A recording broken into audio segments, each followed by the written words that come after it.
नमस्कार दोस्तों, exam preparation में मैं प्रियंका एक बार फिर से आप सभी का स्वागत करती हूं। यूपीपीएससी आरओ 2023 की कंप्लीट प्रिपरेशन के लिए आप एग्ज़ाम प्रिपरेशन चैनल से जुड़े रहें। यहां पर मैं आपको डेली आपके सब्जेक्ट टॉपिक वाइज कंप्लीट करा रही हूं, डेली दोपहर 1 बजे को, और उसके साथ साथ रात को 9 बजे प्रीवियस ईयर क्वेश्चन की सीरीज़ आ रही है सब्जेक्ट वाइज। तो डेली की क्लासेस लेते रहें रेगुलर। अगर आप इन क्लासेस को लेते हैं तो आप आरओ एग्ज़ाम की प्रिपरेशन मेरे साथ जुड़ के कंप्लीट कर पाएंगे। और संडे को स्पेशल क्लास आती है हिंदी की, उसको तो बिल्कुल भी मिस ना करें, क्योंकि हिंदी में अच्छे स्कोर लाएंगे तभी आप कट ऑफ क्लियर कर पाएंगे। चलिए स्टार्ट करते हैं। आज के अपने प्रश्नों को हम लोग देखते हैं। तो इतिहास का सबसे पहला प्रश्न है, अफगानिस्तान पर आधिपत्य के समय बाबर को किसने भारत पर आक्रमण करने के लिए निमंत्रण दिया था? ऑप्शन ए है उस्ताद अली, ऑप्शन बी है मुस्तफ़ा, ऑप्शन सी है दौलत खान और ऑप्शन डी है हसन खान। तो देखिए दौलत खान ने, ऑप्शन सी करेक्ट होगा, अफगानिस्तान पर आधिपत्य के समय पर बाबर को भारत पर आक्रमण करने के लिए निमंत्रण दिया था, ठीक है, आमंत्रित किया था। दूसरा प्रश्न है, सूची 1 को सूची 2 से सुमेलित कीजिए। दोनों सूची देख लीजिए, एक तरफ पुस्तक दी गई है और दूसरी तरफ उसके लेखक दिए गए हैं। पुस्तक में देखिए रास पंचाध्यायी पहली है, दूसरा है चैतन्य भागवत, तीसरी है चैतन्य मंगल और चौथी है भक्ति रत्नाकर। अब इनके लेखक देख लीजिए, वृंदावन दास हैं, जयनंदा हैं, नंददास है और नरहरि चक्रवर्ती है। तो चलिए मैं आपको याद करा देती हूँ। इसमें आपको याद रखना है नंददास हो जाएंगे, ठीक है। चैतन्य भागवत के हैं लेखक वृंदावन दास, ठीक है। फिर चैतन्य मंगल के याद रखिए जयनंदा हैं और भक्ति रत्नाकर के हैं नरहरि चक्रवर्ती। फिर से देखिए, रास पंचाध्यायी के नंददास हैं, चैतन्य भागवत के वृंदावन दास हैं, चैतन्य मंगल के जयनंदा हैं और भक्ति रत्नाकर के नरहरि चक्रवर्ती हैं। तो इस तरह से आप ऑप्शन मैच कर लेंगे। यहाँ पर ऑप्शन सी करेक्ट होगा। अगला प्रश्न है, तीनों गोलमेज सम्मेलनों में भाग लेने वाले भारतीय निम्नलिखित नेताओं में से कौन से थे? मतलब 3 गोलमेज सम्मेलन हुए थे, ठीक है। अब उसमें किसने तीनों में सम्मिलित हुए थे, कौन ऐसे थे? तो उनके नाम आप लोग देख लीजिए सारे नेताओं के। पहले महात्मा गांधी, दूसरे हैं BS मुंजे, सी है डॉक्टर भीमराव अम्बेडकर और डी है CY चिंतामणि। यहाँ पर डॉक्टर भीमराव अम्बेडकर जी सही होंगे और यह प्रश्न कई बार पूछा गया, आपको याद रखना है। तीनों गोलमेज सम्मेलन में भाग लेने वाले कौन थे? डॉक्टर भीमराव अम्बेडकर जी। अगला प्रश्न है, मंदसौर प्रशस्ति किस शासक को उपलब्धियों का विवरण प्रस्तुत करता है? तो मंदसौर प्रशस्ति के बारे में बताना है किस शासक के उपलब्धि इसमें वर्णित है। तो पहला ऑप्शन है स्कंदगुप्त, दूसरा है चंद्रगुप्त द्वितीय, तीसरा है रामगुप्त और चौथा है कुमारगुप्त प्रथम। इसका सही उत्तर क्या हो जाएगा? कुमारगुप्त प्रथम। मंदसौर प्रशस्ति में किस शासक की उपलब्धियों का विवरण है? तो याद रखेंगे कुमारगुप्त प्रथम का। शेरशाह सूरी के संदर्भ में निम्नलिखित में से कौन से कथन सही हैं या कौन सा कथन सही है? पहला स्टेटमेंट देखिए, वह एक शानदार प्रशासनिक व्यवस्था के निर्माता थे। दूसरा, हालांकि एक शासक के रूप में उनके गुण युद्ध के मैदान पर उनकी जीत से अधिक उल्लेखनीय नहीं थे। यहाँ पर पूछा गया कौन सा कथन सही, यहाँ पे पहला कथन सही होगा, वह एक शानदार प्रशासनिक व्यवस्था के निर्माता थे। ये गलत दिया गया कि वो हालांकि एक शासक के रूप में उनके गुण युद्ध के मैदान पर उनकी जीत से अधिक उल्लेखनीय नहीं थे, तो ये गलत होगा। स्टेटमेंट पहला सही है, तो ऑप्शन ए करेक्ट हो जाएगा। दिल्ली के पुराने किले के भीतर बनी मस्जिद किला-ए-कुहना, इस किला-ए-कुहना का निर्माण किसने कराया था? ऑप्शन ए है हुमायूं, ऑप्शन बी है शेरशाह, ऑप्शन सी है अकबर और ऑप्शन डी है शाहजहां। इसका सही उत्तर होगा ऑप्शन बी, शेरशाह ने किला-ए-कुहना का निर्माण कराया था। कहाँ पर? दिल्ली के पुराने किले के भीतर। अगला प्रश्न है, निम्नलिखित में से कौन हिंदुस्तानी संगीत के क्षेत्र में महान विभूति नहीं था? अब इनमें से बताना है। पहले है राजा मानसिंह तोमर, दूसरे है तानसेन, तीसरे हैं सदारंग अदारंग और लास्ट है माल गुर्जरी। तो ये माल गुर्जरी ही नहीं थे, बाकी तीनों क्या हैं? महान विभूतियों में आते हैं हिंदुस्तानी संगीत में, राजा मानसिंह तोमर, तानसेन और सदारंग और अदारंग। अगला प्रश्न है, 1928 में गठित नौजवान सभा के बारे में पूछा गया है। प्रारंभिक सदस्य इनमें से कौन नहीं थे? ठीक है, तो अंबिका चक्रवर्ती हैं, दूसरे यशपाल हैं, भगत सिंह हैं, छबील दास हैं, माफ़ कीजिएगा। इसका सही उत्तर हो जाएगा ऑप्शन ए, अंबिका चक्रवर्ती प्रारंभिक सदस्य नहीं थे।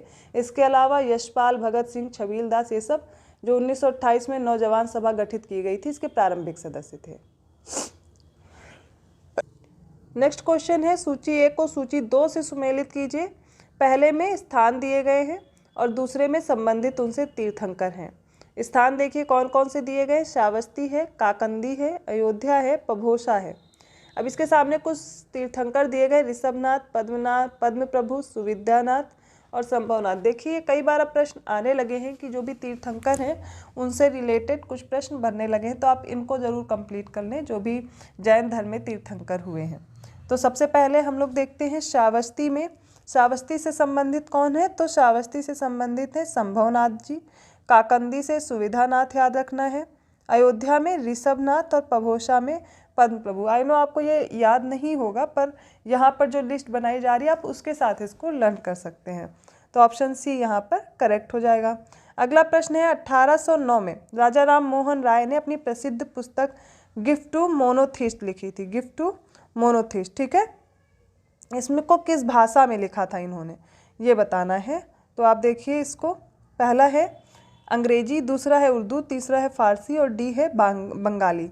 इसका सही उत्तर होगा फारसी में। 1809 में राजा राम मोहन राय ने अपनी पुस्तक गिफ्ट टू मोनोथिस्ट फारसी भाषा में लिखी थी। को सूची 2 से सुमेलित कीजिए और देखते हैं सूची 1 में कुछ बादशाह दिए गए हैं और उनके दीवान पूछे गए हैं दूसरी लिस्ट में। तो पहले बादशाह देख लेते कौन कौन है। अकबर है, जहांगीर है, शाहजहां है और औरंगजेब हैं। उनके दीवान पूछे गए हैं। पहले गियास बेग एतमादुद्दौला है, दूसरे असद खान है, तीसरा मुजफ्फर खान और चौथा सादुल्ला खान। चलिए अकबर का जो दीवान था वो था मुजफ्फर खान, ऑप्शन 3। जहांगीर का गियास बेग एतमादुद्दौला है, ठीक है। शाहजहां का याद रखिए सादुल्ला खां और औरंगजेब का असद खां, ऑप्शन डी करेक्ट होगा 3142। अगला प्रश्न है निम्नलिखित में से कौन सा रामसर आर्द्रभूमि स्थल भारत के किसी राज्य में स्थित है। ऑप्शन ए है होकेरा आर्द्रभूमि, ऑप्शन बी है पक्षी अभ्यारण्य और सी है सो मोरेरी और डी है वुलर झील। वैसे तो ज्योग्राफी का प्रश्न है पर देखते हैं यहाँ पर जो ऑप्शन बी करेक्ट होगा पॉइंट कैलीमेरे वन्य जीव और पक्षी अभ्यारण्य। नेक्स्ट क्वेश्चन है 1817 में डेविड हेयर द्वारा प्रसिद्ध हिंदू कॉलेज की स्थापना की गई थी। ये कहाँ की गई थी ये पूछा जा रहा है। ऑप्शन ए है आगरा में, ऑप्शन बी है कलकत्ता में, ऑप्शन सी है पटना में या फिर ऑप्शन डी है वाराणसी में। इसका सही उत्तर होगा कलकत्ता में। डेविड हेयर ने प्रसिद्ध हिंदू कॉलेज की स्थापना 1817 में कलकत्ता में की थी। फिर है सूची 1 को सूची 2 से सुमेलित करना है। एक तरफ स्मारक है, दूसरी तरफ इनके निर्माता हैं। तो पहले देखिए अटाला देवी मस्जिद है, सेकंड छोटा सोना मस्जिद है, थर्ड कदम रसूल है और फोर्थ अदीना मस्जिद पांडुआ है। अब इसके निर्माता नुसरत शाह दिए गए हैं, इब्राहिम शाह शर्की दिया गया है, सिकंदर शाह दिया गया और वली मोहम्मद दिया गया है। चलिए मैच करते हैं। जो अटाला देवी मस्जिद है वो इब्राहिम शाह शर्की ने बनवाया था, छोटा सोना मस्जिद को वली मोहम्मद ने बनवाया था, कदम रसूल याद रखिए नुसरत शाह और अदीना मस्जिद पांडुआ ये बनवाया था सिकंदर शाह ने। इस तरह आपका ऑप्शन बी करेक्ट हो जाएगा 2413। अब बात करते हैं अगले प्रश्न की। निम्नलिखित घटनाओं पर विचार कीजिए और कालक्रमानुसार इनको व्यवस्थित करना है। पहला है अम्बेर की राजकुमारी से अकबर का विवाह, दूसरा है तुकारोई का युद्ध, तीसरा है मालवा पर मुगल आक्रमण और चौथा है उड़ीसा पर कर्रानी की विजय। इसको कैसे याद रखेंगे। सबसे पहले होता है मालवा पर मुगल आक्रमण, फिर अम्बेर की राजकुमारी का अकबर से विवाह होता है, देन उड़ीसा पर कर्रानी की विजय और फिर लास्ट में होता है तुकारोई का युद्ध। ऑप्शन आपका करेक्ट हो जाएगा डी 3142। नेक्स्ट क्वेश्चन है निम्नलिखित में कौन स्वाधीनता पूर्व भारत का राष्ट्रवादी कवि नहीं था, मतलब स्वतंत्रता पूर्व राष्ट्रवादी कवि नहीं थे। Option A Ranglal, option B Navin Chandra Sen, option C है हेमचंद्र बनर्जी और ऑप्शन डी है शिव कुमार बटालवी। तो इसमें से शिव कुमार बटालवी नहीं थे, बाकी तीनों हैं, याद कर लीजिए। 17वां प्रश्न है नटराज नृत्य के भगवान की मूर्ति के संदर्भ में निम्नलिखित में से कौन से कथन सही है। ठीक है, पहला स्टेटमेंट है यह मूर्ति नृत्य करते हुए 4 हाथों वाले शिव का प्रतिनिधित्व करती है, और दूसरा स्टेटमेंट है अपने दाएं कान में वह एक पुरुष का कुंडल पहने हैं और बाएं में एक महिला का।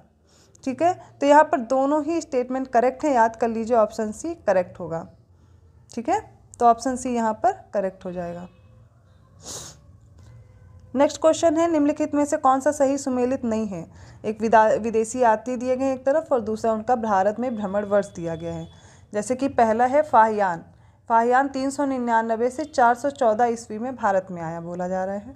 दूसरा ह्वेनसांग 629 से 645 ईस्वी में आता है। तीसरा इत्सिंग 689 से आता है और डी है अल मसूदी 957 ईस्वी में आता है। तो यहाँ पर ईद सिंह ही गलत दिया गया है, उसके अलावा सारे सही हैं और बाकी क्या आप याद कर सकते हैं। ऑप्शन सी करेक्ट होगा। 19th क्वेश्चन है, निम्नलिखित में से किस राजा या राजाओं चुना गया? ए ऑप्शन है हर्षवर्धन, दूसरा है गोपाल, तीसरा है यशोवर्मन और चौथा है नंदीवर्मन पल्लव मल। अब इनमें से कुछ कूट दिए गए हैं, उनमें से बताने हैं कौन सा है। तो इसका सही उत्तर हो जाएगा सेकंड गोपाल और नंदीवर्मन पल्लव मल। तो इन राजाओं को जनता द्वारा प्रत्यक्ष रूप से चुना गया था। ऑप्शन सी करेक्ट होगा। निम्नलिखित में दिल्ली सल्तनत के किस सुल्तान के शासनकाल में शाही महलों में हिंदू देवी देवताओं की पूजा होती थी? ऑप्शन है कुतुबुद्दीन मुबारक खिलजी, ऑप्शन बी है नासिरुद्दीन महमूद, तीसरा ऑप्शन है नासिरुद्दीन खुसरो शाह और डी ऑप्शन है अलाउद्दीन मसूद शाह। इसका सही उत्तर होगा ऑप्शन सी नासिरुद्दीन खुसरो शाह। इनके समय में, दिल्ली सल्तनत के समय में, इन्हीं के जो शासनकाल रहा है उसमें क्या होता है कि जो शाही महल है उसमें हिंदी देवी देवताओं की भी पूजा हुआ करती थी। तो यहाँ पर हमने कुछ इंपॉर्टेंट प्रश्न देखे हैं इतिहास के। इसके आगे के प्रश्न हम अगले पार्ट में देखेंगे। ऐसे ही और प्रश्नों के लिए आप बेल आइकन जरूर प्रेस कर दीजिए चैनल को सब्सक्राइब करके, जिससे आपको नोटिफिकेशन मिलते रहें। और इसके साथ साथ प्रीवियस ईयर क्वेश्चन के साथ साथ आपको सब्जेक्ट भी कंप्लीट करने हैं। तो आप डे वाइज जो सीरीज़ चल रही है दोपहर को 1 बजे, उसको लेना मत भूलिए, वो भी क्लास साथ में करते रहिए। ऐसे ही और वीडियो के साथ मिलते हैं अगले क्लास में। तब तक के लिए धन्यवाद।